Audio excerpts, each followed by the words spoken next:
In this video, we're going to talk about inspecting your work, what to look for, and how to fix some common mistakes. After you've soldered, you might discover that you've made a mistake. For example, here we see a mistake of joining two adjacent pads. You'll see that that pad and that pad have been joined by a blob of solder. It looks tragic, but it's not a big deal.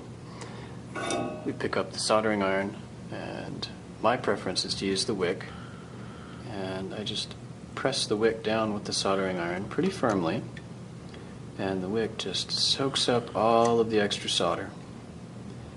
And we'll do that again, make sure we get all of it. And then we've removed the bridge between the two pads, and now we can go back and resolder to the pad that we're originally intending to solder to.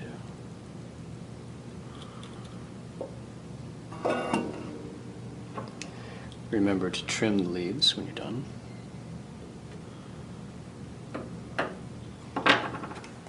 And that's how you use the solder wick.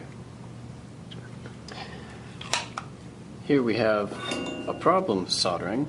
We have bridged these two terminals with a blob of solder. Easy enough to do. Once again, we pick up the soldering iron, we clean it, we get that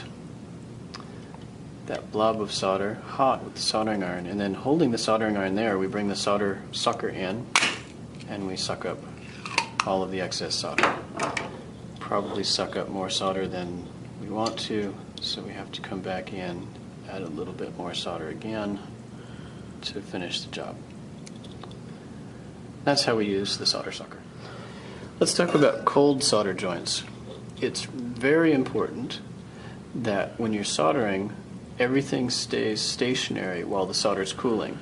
If for some reason the solder moves around a little bit while it's cooling, you can have what's called a cold solder joint. I'll simulate this here. I'm going to wiggle this piece while the solder is cooling.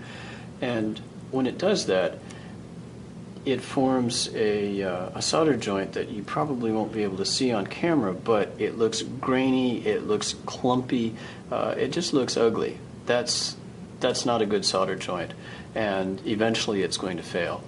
The fix is easy. The fix for a cold solder joint is easy. Just pick up your soldering iron, clean it, and then just touch it to the solder. Get that solder flowing again, and then pull it away, and this time don't let things move while the solder cools.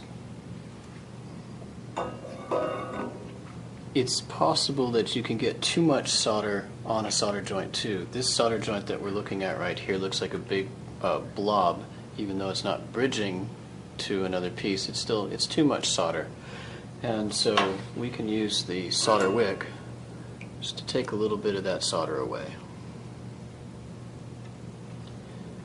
And when we're done, around there, the fillet of solder around the pin should look kind of like the slopes of a volcano, a nice concave fillet all the way around. Here's another solder problem. We have not enough solder on this joint right here. You'll see the solder didn't flow all the way around the pin. And the fix is pretty easy. Pick up the soldering iron and hold it up there, and then just add a little bit more solder. Let the soldering iron dwell long enough to flow the solder everywhere, pull it away, and you should be left with a nice fillet that looks like a volcano all the way around the pin. Here's another common problem.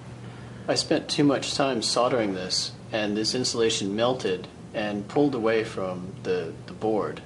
And this, if it were adjacent to another one in the same situation, could short out. So we don't like that. We're going to fix that by heating up the pad on the other side of the board, and then just shoving the wire in a little bit further so that the insulation is right up against the board.